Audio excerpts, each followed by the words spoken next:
Ako ay nanglilimos daw online. Sagutin ko lang to yung sabi ng mga DDS dyan. Wala akong problema sa pagkain, maliban na lang sa pagpapagamot sa aking asawa. 11 years nang may sakit ang aking asawa. 1 taon, 2 taon, 3 taon, medyo okay pa. 4 na taon, marami ng utang. 5 taon, sobrang dumami ng utang. 11 years na, halos lahat na ng mga kamag-anak ay nalapitan. Sa 11 years na may sakit, ayaw kong hayaan na mamatay na lang yung asawa ko. Kaya mas gugustuhin ko pa ba na lunukin ang aking pride kaysa magpahiya dyan sa social media na manghingi ng tulong finansyal. Hahayaan mo ba na mamatay yung mahal mo sa buhay dahil lang sa walang kwentang pride na yan? Alam mo, isa sa mga pinsan ko nagsabi sa akin na pinapaya mo yung lahi natin, pinapaya mo yung simbahan, pinapaya mo kung sino-sino. Sino yung mas nakakahiya? Nagre-reklamo ka na nanglilimos online pero hindi man lang nagbibigay kahit piso. Napakalakas magreklamo pero wala namang naitutulong na iaambag. Ganyan po yung mga tao dito sa Pilipinas na napakalakas magreklamo sa ating gobyerno pero hindi man lang nakapagbigay ng tulong sa ating gobyerno. Ngayon, sasabihin nyo ako nag-online limos ako. Para saan ba yung hinihingi ko ng tulong? Para ba sa akin? Para ba sa ika-aangat ng buhay ko? Para po sa health ng aking asawa. Para mabuhay ng matagal ang aking asawa. Ngayon, sana ay hindi po mangyari sa iyong kapamilya itong nangyari sa amin na magkaroon ng sakit. Minsan almost 1 month nasa hospital, minsan almost monthly nagpapalit ng dugo. Sana wag po yan sa inyong mangyari para hindi nyo po malaman yung kung ano yung gasto ng isang dialysis patient. Sana hindi po mangyari na nagmamakaawa kayo, umiiyak kayo. Hindi ako umiiyak, hindi ako nagmamakaawa dito sa social media.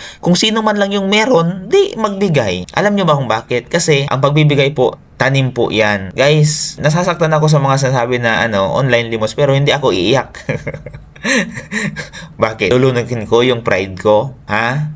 Para hindi mapahiya. Alam nyo guys, kung wala ng paraan para makahingi ng panggamot o mas gugustuhin ko pang manghingi kaysa magnakaw. Mas gustuhin ko pa na mapahiya sa social media dahil nangihingi kaysa magnakaw o kaysa gumawa ng illegal, magbenta ng droga, magbenta ng mga anumang illegal para lang makuha yung pangangailangan ng misis ko. Sige, sabihin nyo na ako na nanlilimos dyan sa online pero hindi ako nangihingi para sa pagkain. Ang hinihingi ko panggamot, ang hinihingi ko pang pamasahe ng misis ko makapunta sa dialysis, ang hinihingi ko pang maintenance ni misis. Sabi nyo, ay bakit ka hindi magtrabaho? Meron akong trabaho pero hindi nga lang regular, on call lang. So sa isang buwan, kung merong tumawag sa akin 2 beses, 3 beses, doon lang kami nagkakapera. On call, aircon, technician. Pero hindi ko naman kinakarir yon kasi sino magbabantay sa misis ko? Kami lang 2 dito sa kwarto. Siguro, responsable ka naman. Siguro, wala kang mister yung nagsabi sa akin. Wala kang asawa na nagmamahal sa'yo. Sige na lang, patawarin na natin yan. Pero hindi po ako